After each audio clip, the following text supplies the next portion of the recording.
Hello again, everyone. I'm back with a handful of stars, and we are going to finish reading chapter 6 today.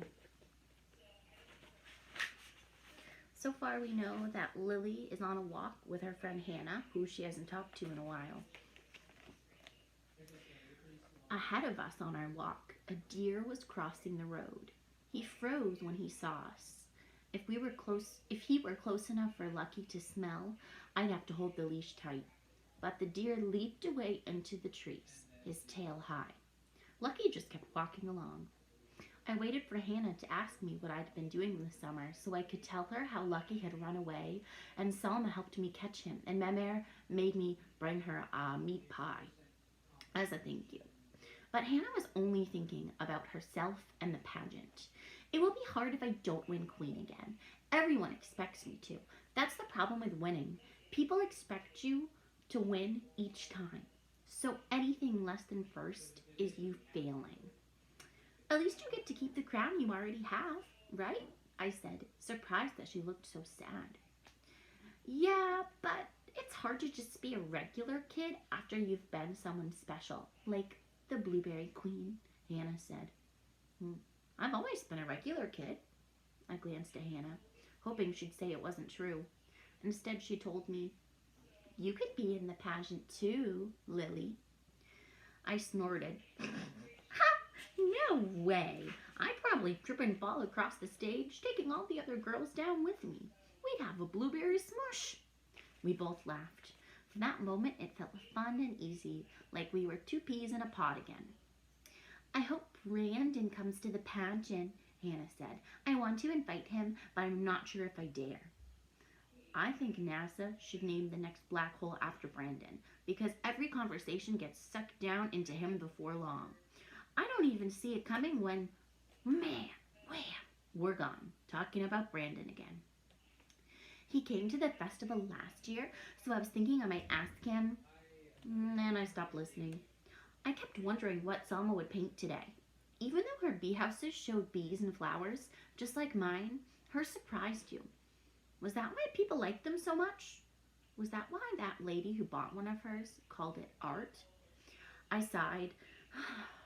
I only knew how to paint things in a regular way. But we needed to sell lots of bee houses, so I hoped some people liked ordinary things too. By the time we got to the boat landing, Lucky was letting me lead. At the boat landing, sea lavender grows wild just below the high tide mark. It smells both sweet and salty because the tide washes in and out every day. It's really pretty, with delicate, teeny tiny pale purple flowers. It dries well, so most people have a vase or a wreath of sea lavender in their homes to keep a bit of color throughout the winter. Maybe I'll bring a sprig of it home with me to show Salma, I thought. She might want to paint it. I coaxed Lucky over all the rocks at the shore. Come, I told him. It's okay. I won't let you get hurt. Being at the ocean feels like you're at the edge of the world with nothing but water straight ahead. It was so quiet I could hear an engine rumble, even though the boat hadn't come into view around the point yet. A cormorant, that's a type of bird, was perched on a ledge marker, and little sandpipers ran along the beach, staying just out of reach of the waves. Hannah gave me a pair of scissors and an empty bag. Cut as low to the ground as you can, so Mom will have good stems to attach to the wreath frames. Okay? Okay, I told Hannah. I looped Lucky's leash around my arm so my hands would be free and he wouldn't run off. Thanks so much for helping me, Hannah said. Last year, Mom sold wreaths at our booth, but this year she's renting one all by herself. She has to pay $100 to rent a spot, but the wreaths don't cost much to make, and she's going to bake a bunch of blueberry pies to sell too. She figures she'll make back her $100 pretty quickly. Was Selma still raking, or was she finished by now? Was she pretending the blueberry fields belonged to a queen today?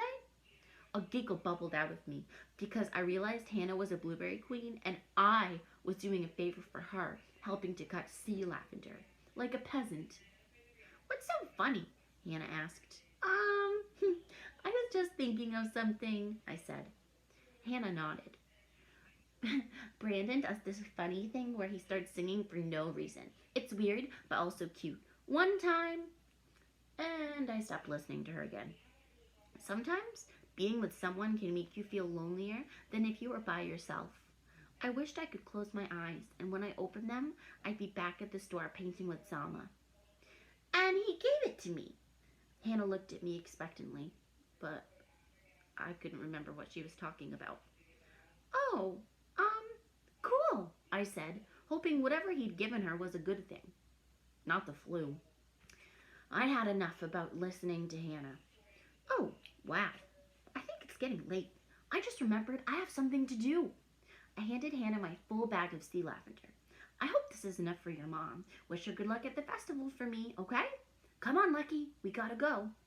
I snapped one little sprig of sea lavender to show Selma and led Lucky over all the rocks back to the road. I didn't look back, afraid that Hannah might be watching us go. Was she disappointed? Was she sad? Was she angry? Or was she just thinking of Brandon? As soon as Lucky and I were out of sight of the boat landing, we ran back home. And that is the second part of chapter 6. Tomorrow, stay tuned for starting chapter 7. Bye.